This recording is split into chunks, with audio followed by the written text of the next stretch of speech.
Let's go. The madness. It's here. It starts tonight. First four. I don't give a damn who's on the court, who's representing whatever university. College hoops front and center, and it starts tonight. We got actually a good one.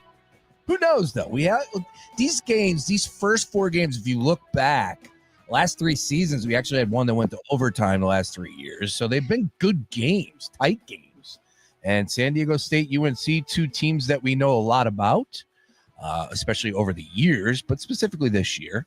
And to the other ones, the other three games, look, it's part of the process of wagering on all things madness, right? The first four, the diehards tune in, and hopefully we can come away with a few winners to start off the 2025 edition of March Madness. Good afternoon, Sean Brace. Rolling live, Daily Ticket. Had to call in the heavy hitter himself, Sam Oshtry from The Score, joining us on a Tuesday. Sam, a lot to get to. And we're even going to mix in. Mix. I think we should start with this. Are you ready? This is where I'm at. I get it. I just ran into Raven about college hoops. I have this service, and this service will send you the highlights from the night before. It's been a long time. I don't even know the last, it might have been Christmas. I'm not lying to you, that a 76er highlight was included in this service. All right. Not one, but we got two sound drops from last night's 76ers game. Oh, by the way, the perfect game where they were winning, and then all of a sudden lost 144 to 137 in order to overtime to the Houston Rockets. They had a 25-point lead and blew it. Unbelievable. Would you like to hear the 76er highlight, Sam? You can fill us in on who the hell is Jalen Hood Shafino. You ready? Yeah, let's do it. All right, here we go. 76ers. Van Fleet with a ball. He threw it away. Jalen Hood Shafino with a steal. 3-on-3, right to left. Jalen keeps it, drives it off the glass and in. He went right at front. He put it in. Oh, the great Tom McGinnis. Who the hell is Jalen Hood Shafino? He was a Lakers player. The Lakers drafted him a couple years back. He's an Indiana guy. He went to Indiana. He was a very good college player for Indiana. And then the Lakers drafted him a few years back. Did not work out for the Lakers as a prospect. Come on to the Sixers, baby. And we'll see if he's been playing a lot of G League recently throughout the league. And now he's getting some real burn for the Sixers because literally anybody could play for the Sixers right now. I think you and I could suit up. Oh, I wouldn't go that crazy. Not for me. All right. Second one. I know this guy, Jeff Doughton. Come on down. Sixers lead by 18, 57-39. Jeff Doughton Jr. from deep. It's good. 13 threes by the Sixers. No shoot around, no problem. Night number 2, but back-to-back, no big deal. You know, I just want to say this. Professionalism right there. Tom McGinnis. Tom McGinnis is a pros pro. You couldn't tell that this team is a disaster. 22 wins on the season here in March. You could never tell by that soundbite. Both of those. Nice work by him. And I also was thinking this last night, Sam. Amy Fadul and the coach were on my television for the NBC Sports post-game show, and I just go, God bless them. God bless them. That's a tough job when this team is as bad as it is. It's one thing to call the game. The action is the action. And especially when, look, at the end of the day, it was a good basketball game. It was a fun game, a lot of scoring, and it went to overtime. So, better than most 76ers games. But to do a post-game show where constantly it's the same song and dance about losing, about what the future is, that's a tough gig.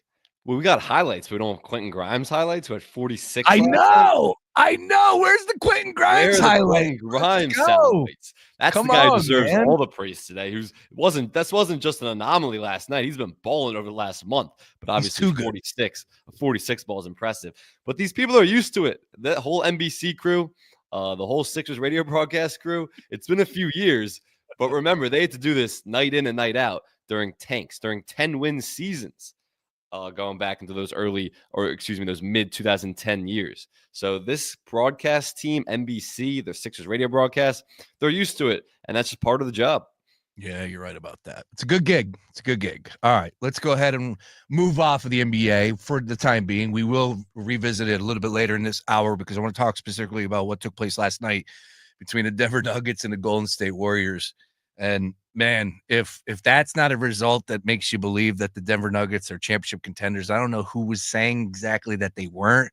That opened my eyes to start like considering them a little bit more of a potential team that could knock off OKC or even do more if they do get to an NBA Finals. Again, already been there. They've done that. And then last night they do it without two of their biggest three players, three huge players for them, of course. So we'll talk a little NBA to close up shop. Sam Oshtry from The Score joining us.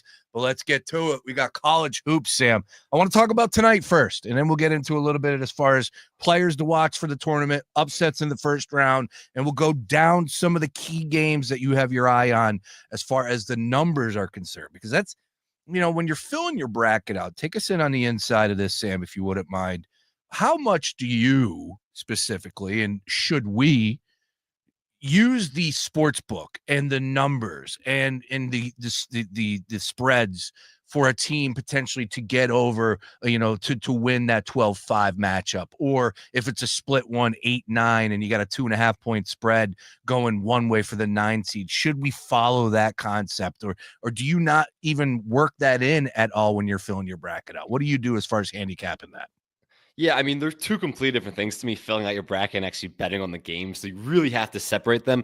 If you're in a pool with a bunch of casuals, I think you can use the betting lines to kind of dictate what the matchups really say. And people who haven't followed all year, it's good for them. And I'll give you an example. Like, everyone thinks a 12/5 is a huge upset.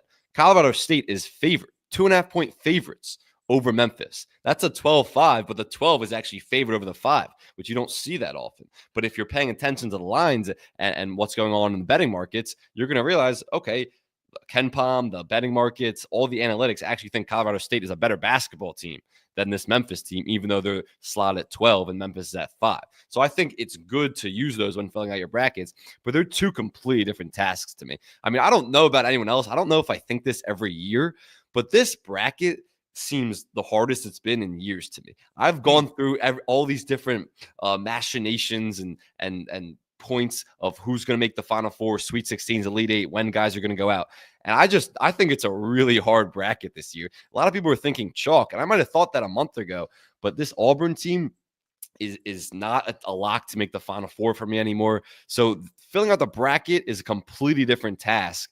And I'm trying to go back and forth between the two all week. But that's a different task than actually betting on these individual games and finding some value in the markets for teams to make the Sweet 16, Final Four, Elite Eight, all that stuff.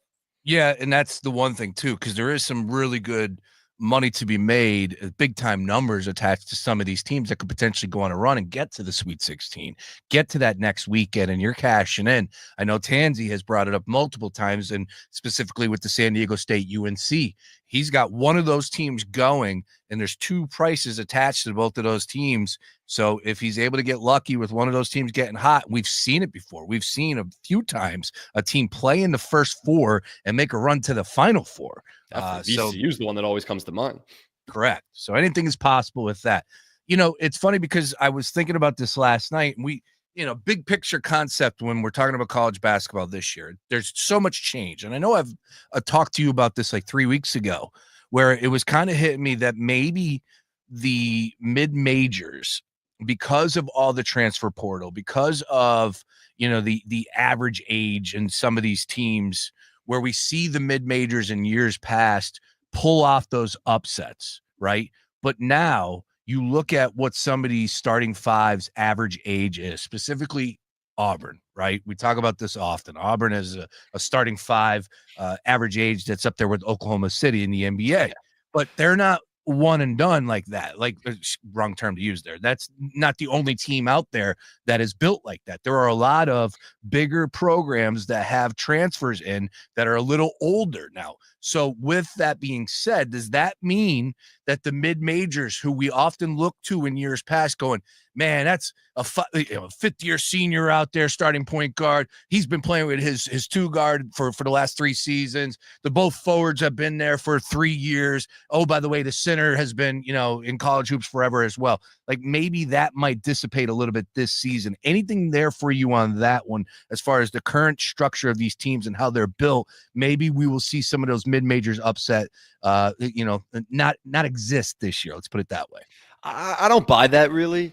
Just because you have older guys throughout all the entire college basketball landscape. Even some of these guys that you might have a great sophomore, junior year and then transfer out. But you have these guys are in their 5th, 6th years because of that extra year of COVID, because if you got a red shirt that first year. So I don't buy that just because these other guys have older guys who came, or these other teams like Auburn have older guys that came in through the transfer portal, and look at all these teams throughout the country.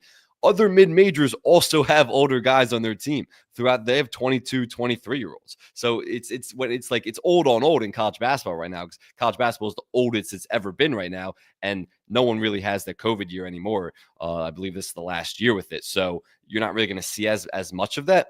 But it's old on old right now. So you're still going to see mid-majors. And we saw that last year. Like we saw like a JMU team take down Wisconsin, and then they lost to Duke. But like you're going to see those upsets, because in one game, that's the beauty of March Madness. It's one game. There is so much variance in terms of shooting, in terms of defense, turnovers, all the things that go into winning a basketball game. There is so much variance in one game that doesn't really matter how much experience you have, whether you're a younger team or an older team in one game. When you're talking about a team making a run, yeah, I think you do need experience. I think you have to have played in the tournament, knowing what it's like to play on a Thursday and a Saturday, and then going back home that following week, and then traveling back somewhere else for a Sweet 16, Elite 8 weekend. Like, I think that matters, and having tournament experience matters, but you're going to see that through some mid-majors like this Yale team. This Yale team, that's a mid-major Ivy League team that pulled off a first-round upset last year. Now a lot of people think they're going to do that again against Texas A&M. So I'm of the mindset that doesn't really matter.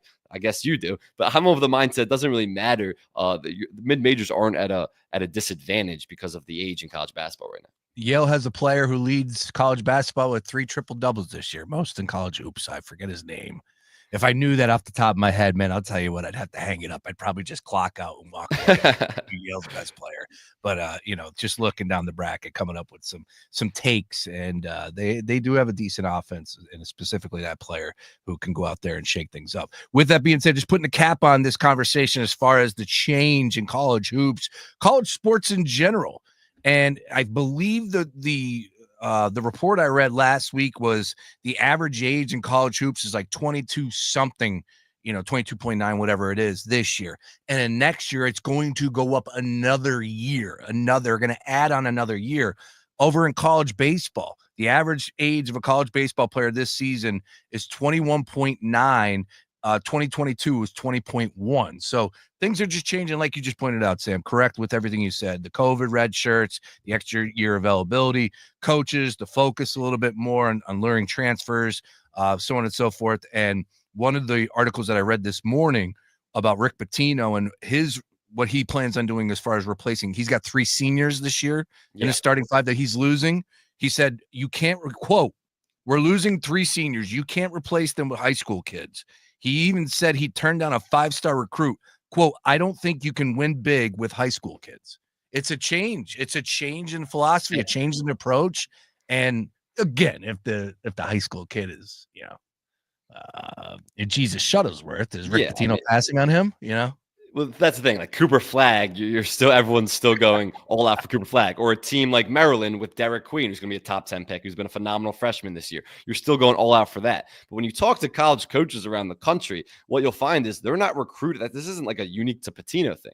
College coaches are not recruiting high school guys at the same level, which makes the opportunity for mid-majors to actually go and get those guys, because 3 and 4-star recruits that were maybe not ever, 3-star recruits, 4-star recruits that were not ever really available. I don't think 3-star recruits are a thing, but those lower level recruits that were not ever available to mid-majors because high majors were after them. High major coaches aren't after them as much. You have tournaments like Peach Jam in the summer and these great AAU tournaments around the country. You're seeing less and less college coaches there because they're not recruiting high school kids as much, because you can't win with high school kids. And these guys who are entering, some of them are going to have great success their first year and go to the draft. That is very, very few of them. The overwhelming majority will end up transferring somewhere else because they're unhappy.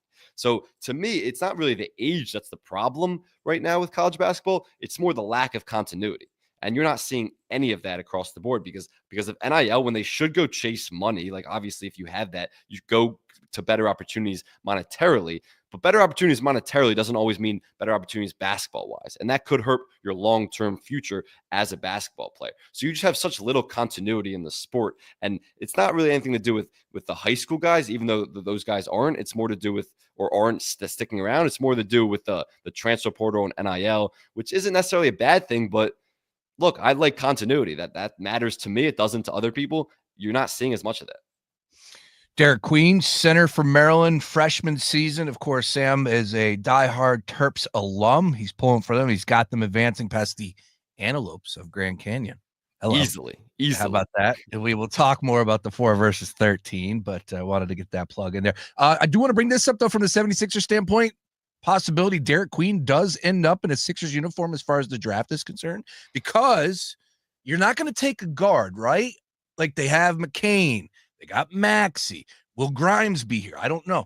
I just feel like, and Mark Henry Jr. brought this up last week, and I thought, like, yeah, he's probably onto something there. This could be potentially where the Sixers, if they do end up with a top 6 pick, would be looking at size more than a guard play. Your thoughts on that? I agree with from the position standpoint that they'll be looking at more size and more of a 4. I mean, Gershon will still be there, and you want to see him. If Joel Embiid ever takes the court, you'd like to see Gershon and Embiid actually play extended minutes and extended games together as that 4-5 pairing. I also think Derek Queen could fit that billing. The one thing about Derek Queen, he's great vision, great passer. He can't shoot the ball that well. Like, he's made a few threes this year, but he's not a good 3-point shooter. Look, that's going to come with development in the NBA. He's going to become a better 3-point shooter, but you'd like to see him stretch the floor a little more with his shot, not just his passing, if he's going to play alongside Embiid. I will say right now, the Sixers, obviously, if they get that first-round draft pick, it'll be a top 6 pick. Derek Queen's projected in most mock drafts around the 10 to 12 mark, so it would be a slight reach. I think he's worth it. I think he could be a top 6, 7, 8 player. It's interesting. His coach, Kevin Willard, said, Maryland's head coach, he said that if Derek Queen was a white European, he'd be the number 1 pick, no question. Which is funny because his skill set is that of a white European big, like a Sengun, like a Jokic. He's a phenomenal passer, very cerebral player. Plays the game at a slow pace, at his own pace. He has ball handling skills. So it's interesting that he said that. It's probably true. But if you're the Sixers at this point, you're just going for the best available guy, whoever's there at 5, 6, whatever that draft pick is, and that might be Queen in their book. Might be the big man from Duke too. Malumach? Am I pronouncing it correct on that one? And he's been dominant all season. He's another great freshman. Yeah. He's a big reason why that the Duke Blue Devils are where they are at this point in time. It could potentially be cutting down the nuts. Did I say cutting down the nuts? I think I just did. Cutting down the nets. whatever does it for you. Whatever does it for you. Look, I got Duke, baby. Just give it to me, all right? Give it to me. We'll cut down the nuts while we're at it as well. Hey, now. All right, let's talk about tonight's game. Sam Oshtry from The Score joining me here. Be sure to follow him on all things socials. SOSHTRY. Real easy. First initial, last name. Let's dive into the nightcap. What do you say? Let's start with the game that people know about. North Carolina, San Diego State. Quick turnaround for both teams. 4.5-point spread here on DraftKings Sportsbook. 9-10 start. And get your True TV jokes off now. Go right ahead. Oh, this is the only time of year I got to know where the prank shows practical are. Jokers. Yeah, there you go. So get those jokes. We're not over those jokes yet. People are still. No. And you know what? I think you need to make them every year, right? It just feels good. I don't know. I think we're past it. Well, it is literally the only time that True TV does come on in my household. Practical Jokers. Great show, though. Great show. No, it's not. You don't think? Before Joe left, I thought it was a funny show. Absolutely. You even know these people's names? Yeah, this guy has made a name for himself, this Joe dude. Yeah, I don't know. I never got down with the show. You know who did? John Clark, NBC Sports, was a diehard Practical Joker fan. Look, I'm not a diehard. Like, now you kind of see on YouTube, you see more out-of-pocket pranks that are way, like, I guess R-rated, you could say, like the Nelk Boys, whatever, stuff like that. But they're like the OG pranksters. Like, that stuff was still funny. It kind of became less funny when they got more mainstream. But in their early years, those early episodes, those guys got people, and they were legitimately funny. Dude, right now, there's some Billy on the Street is on True TV. Yeah, I know. Yeah, I've heard of him, I think. Hot Ones is on True TV. What? All right. They got some. They're all streaming. I guess just put them on True TV. Yeah, you're right. All right.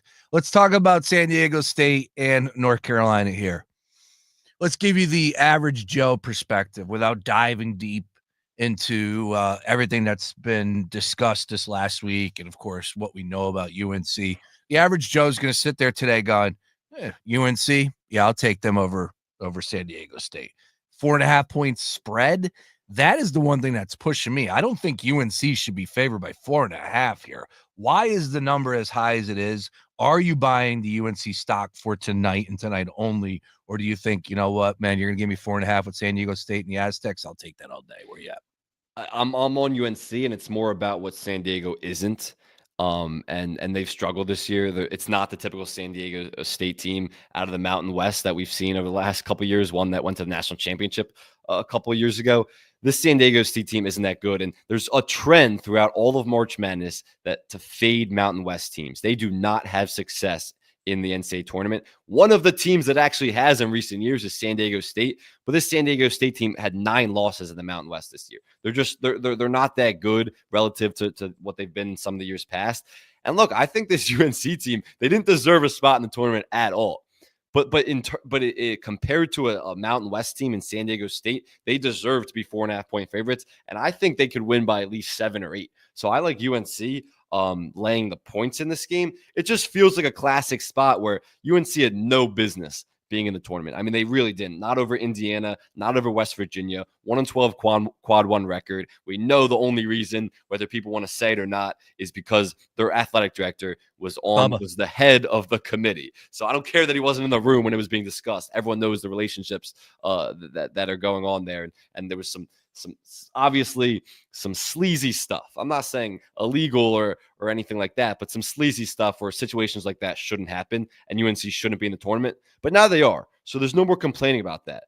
They are going to beat San Diego State pretty comfortably, I believe. And you could even see them make a run.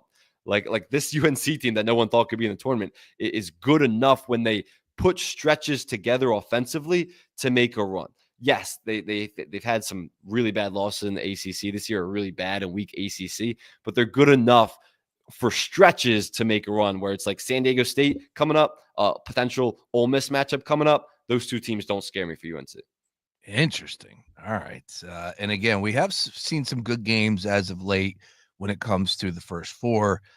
Quick note from the Action Network. The public is 22-29 ATS in the first 4 and has been below 509 of the 13 NCAA tournaments. And so you might want to fade the public just a little bit here. As far as tonight is concerned, 67 of the bets, according to Action Network here on North Carolina, -4.5. That doesn't surprise me. Again, it's the name, it's the logo. People want to get involved. They're going to back the target. But at the same time, you'd feel like everyone, it's pretty much a consensus opinion that UNC should not have been in the tournament. You would feel like people would fade them just because of that, but I guess not. You know, and I guess maybe the latest thing in their mind, prisoners in a moment, maybe is that they played Duke tough. Again, maybe a lot of people aren't watching. I don't know. It's a good question. I think it just comes down to the fact that if you're going to bet tonight, you're going with a little bit more of a sure thing in your mind with UNC. I don't know. The one thing that scares me is I believe it was last year. You got all these tournaments confused every year, but I think it was last year. Virginia was in the first 4, and they had no business being in the tournament either. And they were laid a complete egg. I think they had like 20-something points at halftime. It was a horrible Virginia offense like usual. But that Virginia team couldn't score at all, and they were horrible in that first 4 matchup, and they had no business being there and got bounced. I'm not saying that's the same with UNC because I think UNC is way better than that. But I always think about that when I'm thinking about these first 4 teams that shouldn't even have got a bid in the first place. Yeah, and I don't want to get killed for this take, but I am going to put this out here. The men's and women's brackets revealed in the same day, and then it's like one bracket on the ESPN top left. You're rolling on the crawl. The women, there's just too much brackets going on right now, and I'm not trying to be unfair to the ladies. I get it. It's a good watch. I watched more women's college basketball than WNBA.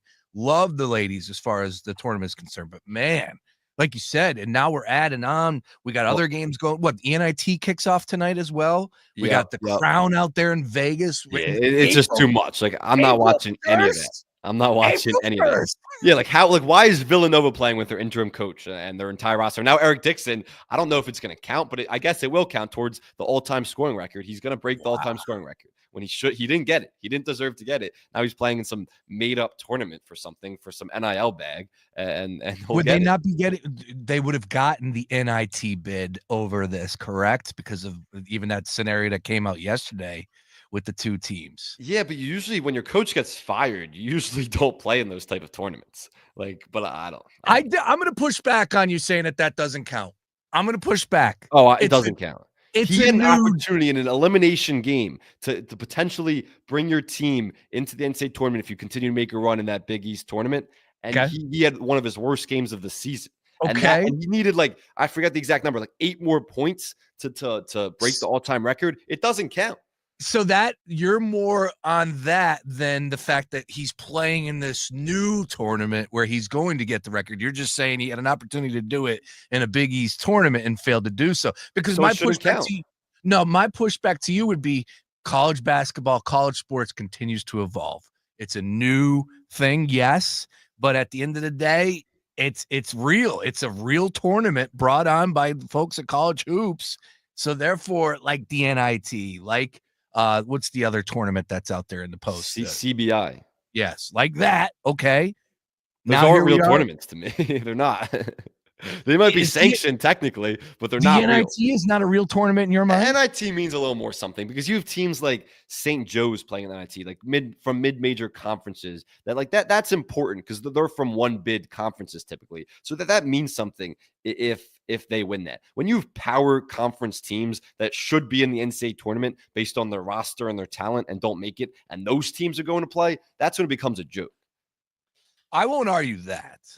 I would just push back and say that, it, like you said, with throwing that extra tournament in there to CBI or whatever, and it continues to change. Hell, I have a soundbite that I want to get your take on coming up here on the other side about Deion Sanders and how he wants to make changes as far as spring game is concerned. And then you had Syracuse saying, we'll go out there for 3 days. You also have the approach as far as coaches are saying that they don't want to play these spring games because that's when the depth chart is released. And that's when these players start to think about going elsewhere. So There's a lot of conversations that are happening.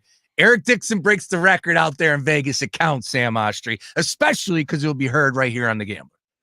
Okay, fine. It counts because of that. It counts because of that. But go start preparing for the draft. Hopefully he's a second rounder, maybe really late in that second round. But go start preparing for the draft.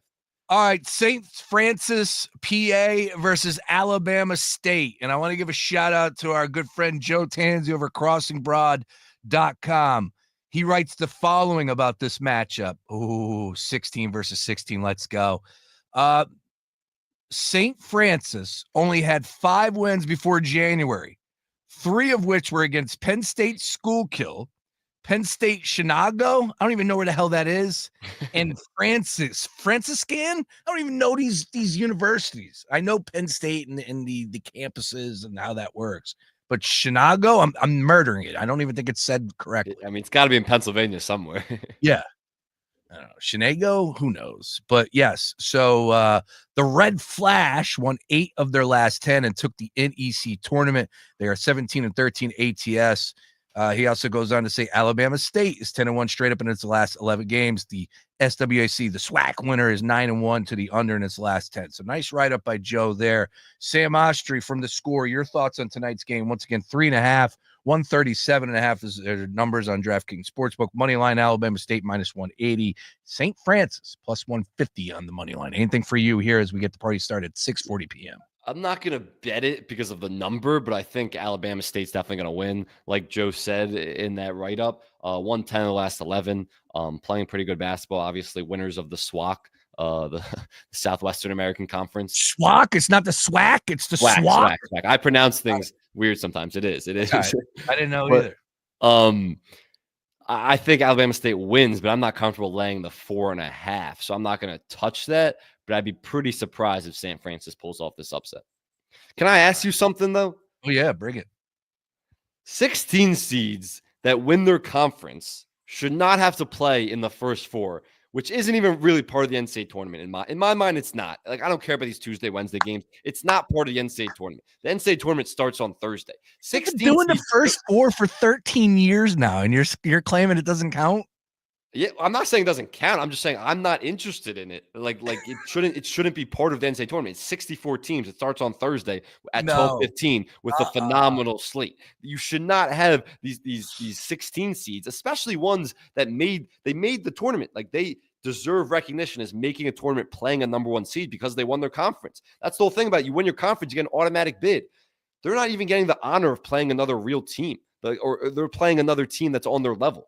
Those 16 seeds that win their conference should all have the honor of playing the number 1 seed and trying to pull off that upset and trying to make history there. They should not be forced to play in the first 4. The first 4 should be designed for teams like Texas and Xavier and San Diego State and North Carolina, teams that were really on the bubble and didn't win their conference.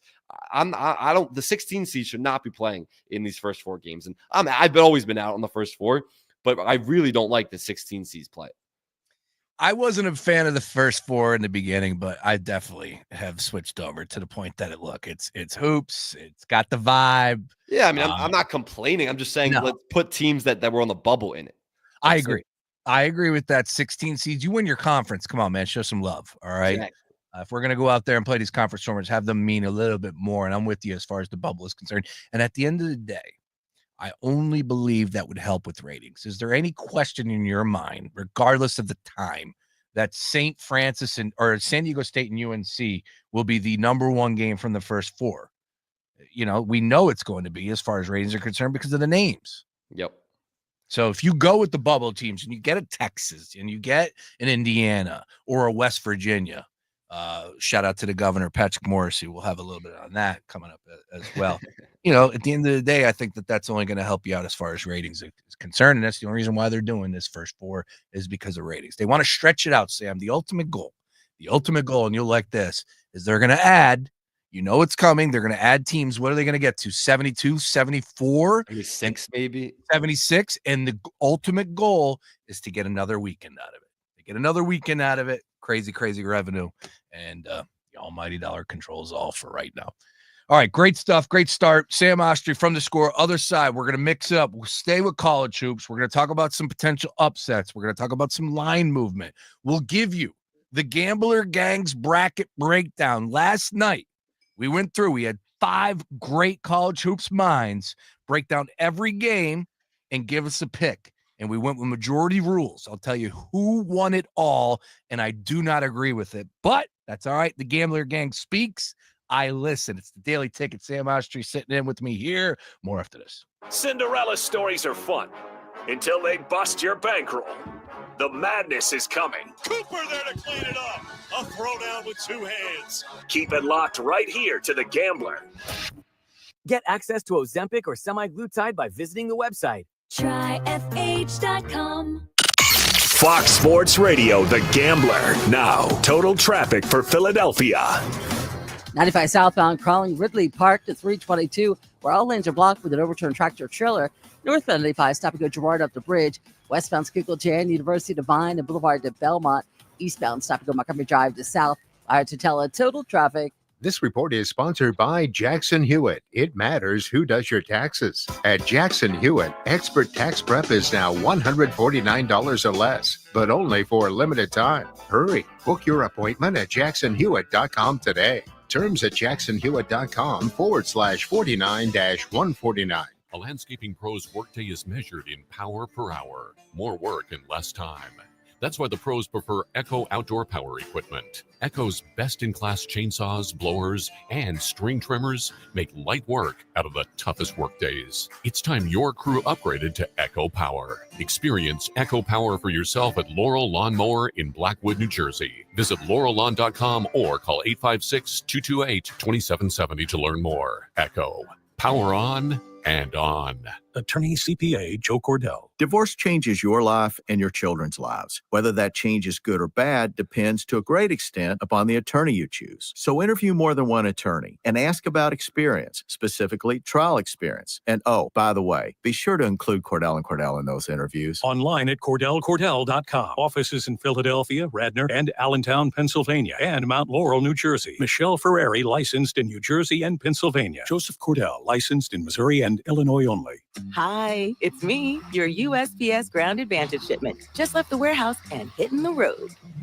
I know. Just got the notification. Great. Smooth sailing so far. I'm almost there. Yes, I know. I get all the updates. Made it. Safe and sound. I know. Well, did you know I was with USPS the whole time? Oh, yeah. I know. Keep your business in the know with the USPS Ground Advantage service. Visit USPS.com/in-the-know. T-Mobile home internet is all about speed, value. What you doing, Zach? I'm rehearsing. There are so many benefits. You got to talk fast. T-Mobile home internet ranks #1 in customer satisfaction for home wireless internet by J.D. Power. Wow, you are good. Try singing it. T-Mobile has price lock. They won't raise your rate on internet. Hulu and Paramount Plus on them. Get T-Mobile home internet all in for just $55 a month with auto pay and any postpaid voice line. Additional terms apply. For J.D. Power 2024 award information, visit jdpower.com/awards. We rely on our cars a lot, but maintenance or breakdowns shouldn't slow us down.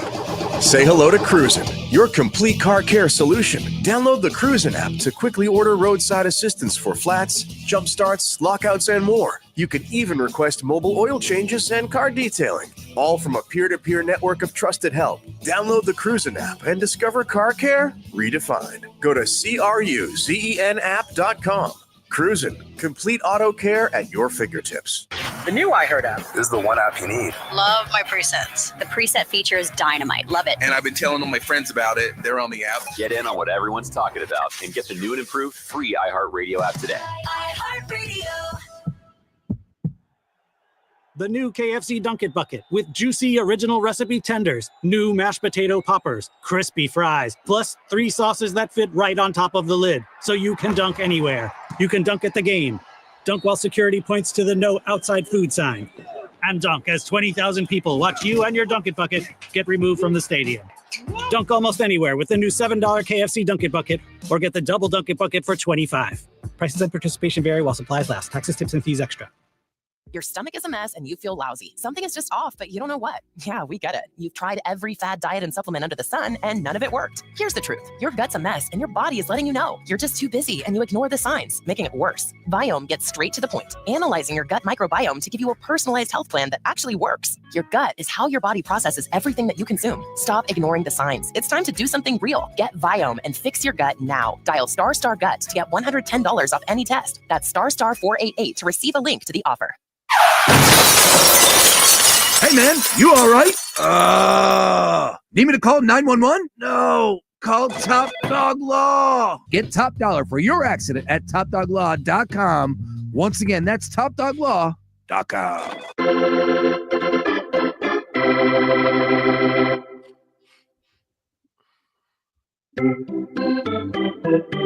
Sam Oshtry from The Score sitting in here, Daily Ticket Sean Brace. Talking all things madness. Sam, did you know that Major League Baseball opening day happened this morning at 6 a.m. here, East Coast time? I actually heard that last night. I saw something about it. I texted some of my baseball friends. I was like, what? Like, how is it opening day right now? And apparently it's opening day, and then it's not for 2 weeks, and then it is again.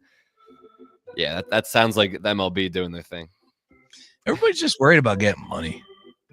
You know, I saw, like, I get it. It's always been about getting money.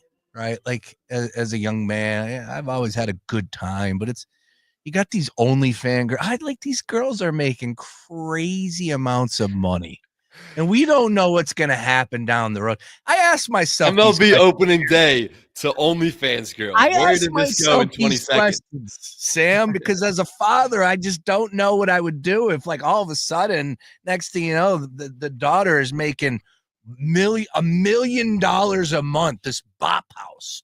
I don't even know what's going on anymore, but everybody is just getting their bag. And I understand. It's a reflection of my father, I'll tell you that. But it is like you're gonna say. Wait. I will say, no, that's tough, That's tough because the ultimate goal was to keep your daughter, with all love and respect to our entertainers out there, off of the pole. That was the olden rule. That was the old day. That's what This is worse than the pole. Well, this is tougher than the poll because what the poll, you actually had to work hard for your money at the poll. Exactly. All right. This is easy, but you get more money.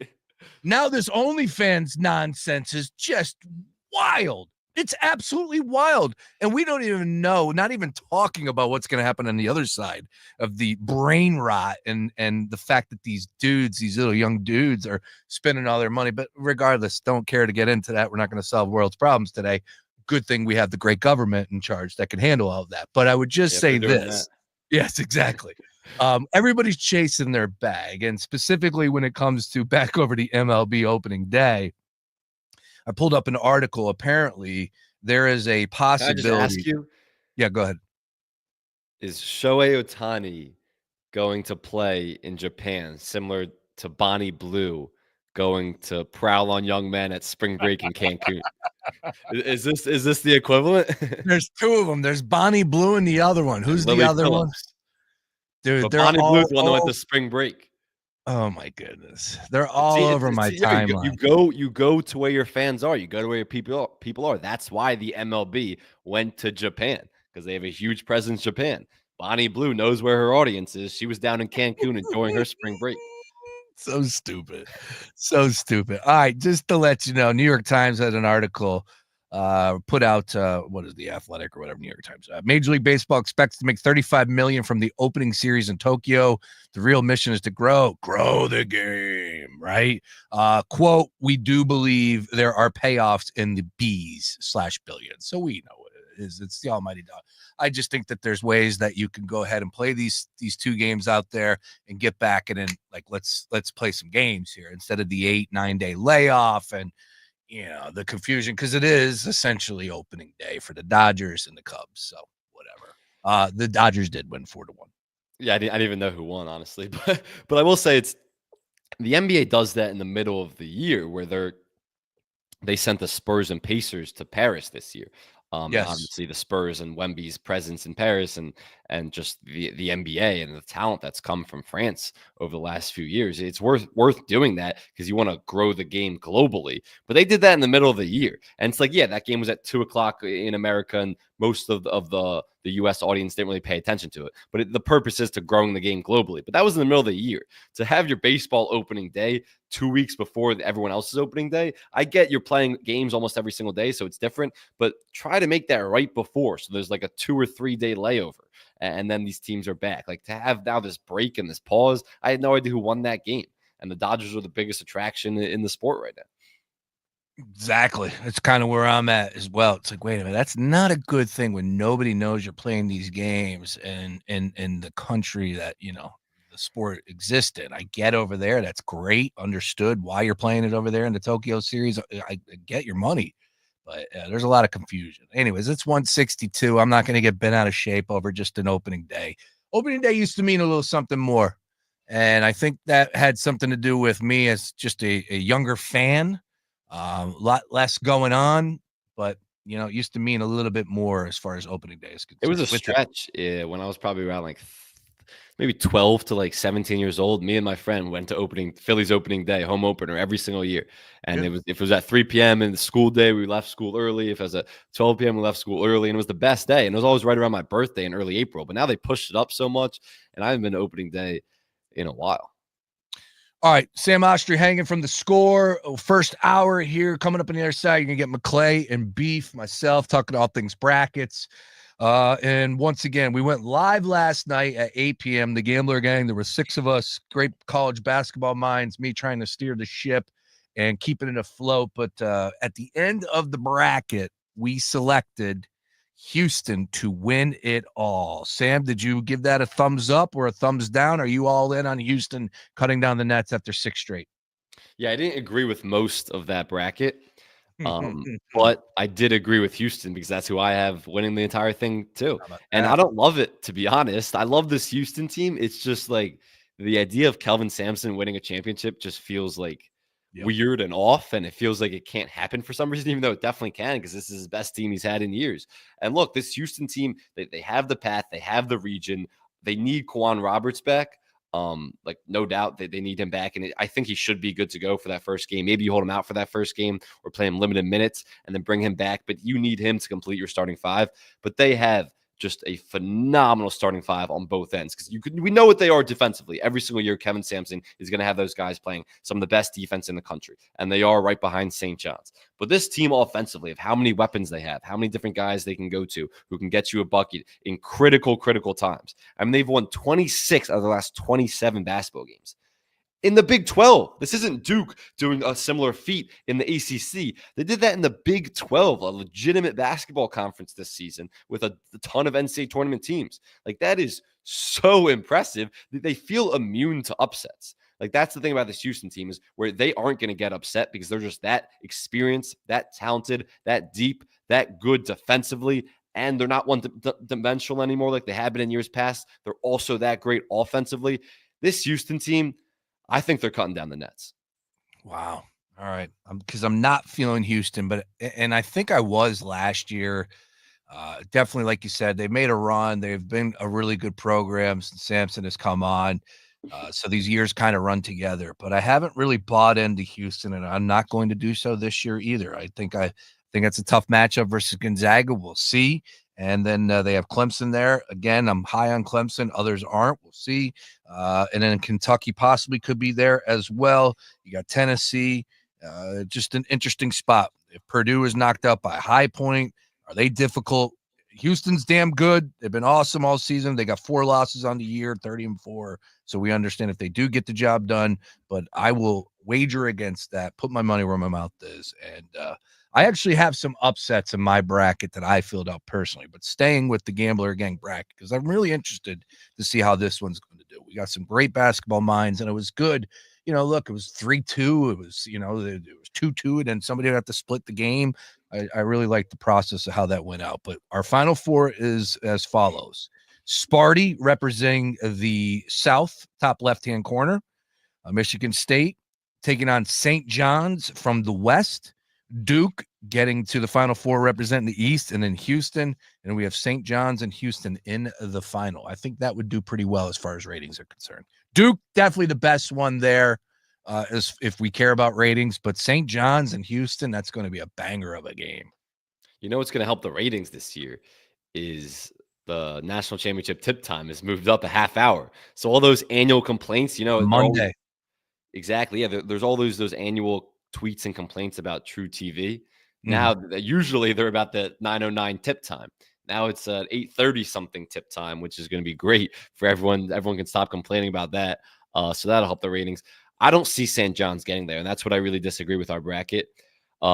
I just don't see it happening for St. John's. I know what they are defensively, and I know Rick Pitino has been there. He's brought great defensive teams that are poor shooting teams before. He's as experienced, as good of a coach that this entire tournament has right now in a region with a ton of great coaches like Bill Self, Calipari, Dan Hurley, my guy Kevin Willard, Todd Golden, a lot of great coaches in that region. You could make the argument that Rick Pitino is the best. I don't think they have it offensively. They are phenomenal defensively. I mean, they will shut anyone's water off when they are tasked to with at the under 8 timeout in the second half is when you see them flip the switch a lot of the time, and they are just lock up and guard, and they don't let teams even get into their actions. They make every shot tough. This St. John's offense, I just don't trust. I just don't trust their shooting. Most of their points come from second chance points because they're a great offensive rebounding team, and a lot of them come from points in the paint. If you're going to pack the paint on this team, you're going to force them to shoot threes, and that's what every team is going to do. I don't trust that they're going to get hot for enough games against a really good competition in a really tough region. I can't see them being in the Final Four, to be honest. Like, I know they're the 2 seed, and I know a lot of people are picking it. This offense, it's hard for me to get over what I've seen from this offense, where they just go a lot of long stretches without scoring, without generating any quality looks. And look, a lot of these guys are inexperienced too. We know Patino is a great coach and has made March Madness runs. There's only like 2 guys on his roster who have, or in his rotation, who have any March Madness experience. You need your guys to have gone through the wars and the scars of March Madness to come out on the other side on top. This team just doesn't have it. All right. Well, the party gets started on Thursday. Officially tonight, though, with the first four. We gave you some plays earlier to keep an eye on between the two games, San Diego State and UNC in the nightcap. And was it St. Francis and South Alabama? Is that who the first one is? St. Francis, Alabama State. Excuse me. Alabama State. Come on, Brace. Get it right. All right. Let's keep it rolling here as far as madness is concerned. I want to talk day one with you. If I asked you for a survivor play, all right, Survivor for the people out there, it's one day. You don't want to use up your one seeds, do you? Not necessarily. You do want to advance any way possible. If I asked you for a survivor play and you can't use a one seed for Thursday, Sam, where are you going? Survivor is my favorite thing that I do every Mine March too. Madness. Mine too. Love it. So I've already mapped out my entire weekend, and hopefully I get there. And you can, my pools, you can buy back in. So if I don't get there, I'm buying back in for sure. Survivor play for day one on Thursday is Wisconsin. Wisconsin over a horrible Montana team. According to Ken Palm's rankings, this is the worst 14 seed in the history of 14 seeds in Montana. Montana is a horrible team, a horrible 14 seed. They won the Big Sky, but the Big Sky is 3-39 in the NCAA tournament. The Big Sky is a horrible conference when it comes to competing in the NCAA tournament. They have very few teams that actually can pull off upsets. They're not one of these mid-major conferences that are constantly producing teams that pull off upsets. So I think this Wisconsin team can win, and that they should be the survivor play because I think Wisconsin's good. They could make a run, but I wouldn't take them any other day. If they have to play BYU or VCU, which they would if they advance in that round of 32, I wouldn't feel comfortable taking them. I have BYU actually going to the Sweet 16 in most of my brackets. So Wisconsin, this is the only time I'd feel comfortable taking them. So Wisconsin is the survivor play on Thursday. That's who I have too, Sam. Day one, rolling with Wisconsin. Great minds think alike on that one. Who is your Friday winner? Yeah, so for Friday's a little tougher just because there's a lot of decent options. Maryland is a decent option, but I'm saving Maryland for Sunday because I think Maryland escapes Grand Canyon, and then they'll play a Memphis, Colorado State squad, which they're much better than both those. So I'm saving Maryland for Sunday. Kentucky is my play on Friday for similar rationale, because I don't think Troy is a very good 14 seed, and I don't think Kentucky's capable of going on a big run. So I'm not going to pick them any other game. So Kentucky is my survivor play on Friday. I went Alabama. Interesting. So you don't think Alabama can make a little run? So I shouldn't use them if I do, because I do think Alabama can make a run here. Well, for me, I would hold, I'm holding off on Alabama because if Alabama, I don't see Alabama losing to Vanderbilt or St. Mary's. Ooh. And then even if they get to that Sweet 16, I'd be pretty confident they're going to get one more round to the Elite Eight. So for me, I'm holding off on Alabama just because I can see a few more wins where I can't with Kentucky. Now you got me re-guessing my my path here, but that's all right. Look, if I'm not mistaken, I think I lost first day last year. I think I was eliminated first day. I got to pull that up. I'm pretty sure I ended up losing the first one. I forget. Can you buy back in or no? I don't think you can on this one. No buybacks on this one. He's got all sorts of things, man. We got, the pick 8. We got the shares. You got the blocks. I mean, Colin's just an absolute maniac when it comes to this stuff. I love the Survivor though.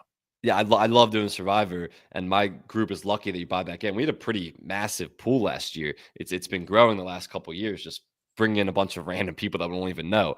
My brother actually won last year, and I made it all the way to the last day of the Elite Eight, that second day of the Elite Eight. So I got close, and my brother ended up winning it all, which was fortunate for him, unfortunate for me. But when I'm also going through these Friday games, another team that I think about, St. John's. We just talked about them and why I don't really trust them to make a deep run.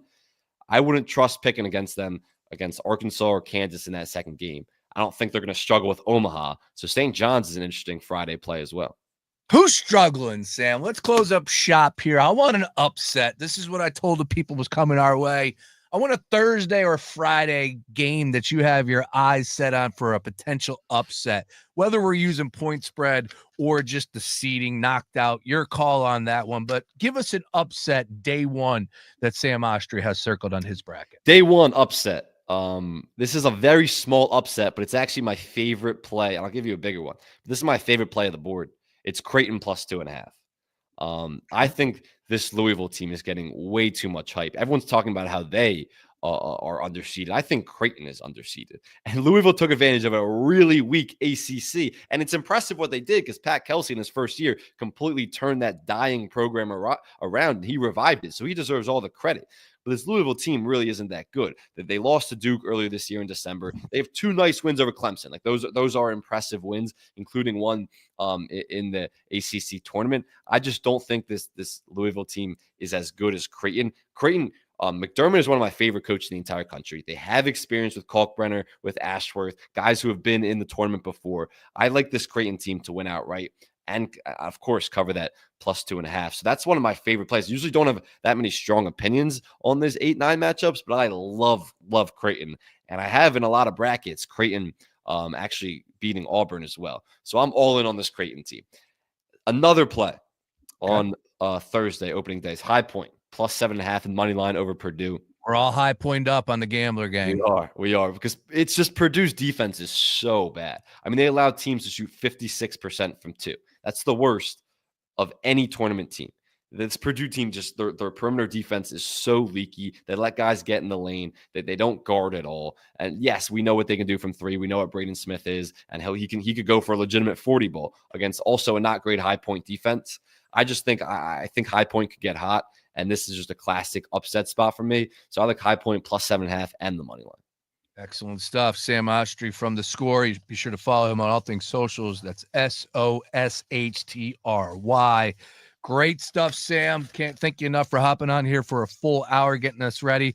Give us 2 players on the way out here. 2 players that will become household names after it's all said and done. You can't use Cooper Flagg. I can't use Cooper Flagg. Interesting. All right. 2 players will become household names. I'm gonna go a little homerish here. But one of them is Derek Queen. Like I think people who are really in the college basketball scene and follow the thing, like you and I know who he is. I think he's really going to increase his NBA draft stock. And we're talking about the Sixers taking him. I think Derek Queen is going to have a phenomenal tournament. I think they have a real chance of beating Florida. I really do. So Derek, and it's going to be because of Derek Queen. I mean, they have great guard play. Derek Queen is a great front court meet with Julian Reese, who's really the anchor of the defense and a great rebounder. But Derek Queen is going to have some monstrous tournament games. People are going to really start to recognize, like, oh, who is this freshman that's been dominating all year, but we really haven't been paying attention to because Maryland doesn't get that national type praise that some other programs get. But it's going to be like, oh, this guy is actually going to be a top 10 pick. We're going to be watching him in the NBA for years to come. So it's him. And then the other guy is, again, not like some low-key guy. Everyone's talking about Cooper Flagg come back. I was so impressed with Con Knippel. And the reason why I've been watching him a lot more the last few weeks is because he's going to be a legitimate NBA prospect. But how he operated that offense without Cooper Flagg, running so many ball screens, we know what he is as a shooter. When Duke makes this run, it's not going to be because of Cooper Flagg. He's going to be good back and healthy, and hopefully that ankle holds up. It's not going to be because of him, though. It's going to be because of Con Knippel, who, again, another guy, because I always look at it from the NBA perspective, because I'm always trying to, at this time of year, trying to get ready for the draft, with the NBA draft. Con Knippel is going to increase his draft stock a lot. I think he's already a lottery pick, but this is a guy who I was so impressed with in those 2 games without Cooper Flagg. He's going to be the reason why Duke makes a potential championship run. He's 6'7" listed at. I always thought he was a little bit smaller, but you're right. And he can fill it up. He has such great guard skills as a shooter, ball handler, passer, all these things. Yeah, I wouldn't mind him on my team. Again, we'll see what happens over these next few weeks, but definitely a guy that will be making a name for himself. Great article over at ESPN.com about the top 50 players. I will go ahead and tweet that out. Once again, at Fox Joe Gambler. Sam Oshtry from The Score. You're the best. Good luck on all those plays, man. We'll catch up tomorrow and, of course, all throughout the course of the week on all things Gambler socials. Make sure you read Sam over at The Score. Always a pleasure, Sam. Yes, sir. Thanks for having me. Good Man, there he is. Sam Oshtry once again joining us via the Gambler stream. We'll keep it moving. Tansy hopped on the show a little bit yesterday. I got some best of from that. We'll keep it moving. Again, a lot going on as far as madness is concerned. Be sure to follow us on all things socials at Fox PHL Gambler. We're on YouTube. We're on X. We're on Instagram. We're on TikTok. We're on Blue Sky. We're everywhere. Follow us. And a matter of fact, the Instagram page, if you wouldn't mind, because I was told that we are 8 from 1900, I want to say. Is that where we're at? We're 9 from 1900. We're at 9. We were at like 1500 forever. And we got a digital director in here, Michelle. She's kicking butt and taking names. We're doing a lot of great things around the area. We're starting to gain some traction on the Instagram machine. So we're at 1891. If we can get some followers over there, it'd be great. At Fox PHL Gambler on Instagram, 1891. See if we can get 1900 by start of tomorrow. That'd be great. And then last but not least, one more promo. As far as the iHeartRadio app is concerned, it's brand new, and they have a really cool feature where you can set your presets just like your car, and you can scroll. All you do is toot, toot, and there's no stoppage in between, no buffering. It literally goes from station to station. And there's some other stations in town here that you might, listen to from time to time. Of course, the Gambler, love to be a part of your presets. All right. iHeartRadio app, download it. If you have it already, please put the Gambler on the preset. We could tell. How about that? Technology is a wonderful thing. We can tell how many people have us in the 1 spot, in the 5 seed. Doesn't matter. I don't care. As long as we're in the presets, that's all that we care about here as far as the Gambler is concerned. We'll keep it moving more after this. Don't go anywhere. Buckets, brackets, and bankrolls. He's going to try to get Alabama off of the court.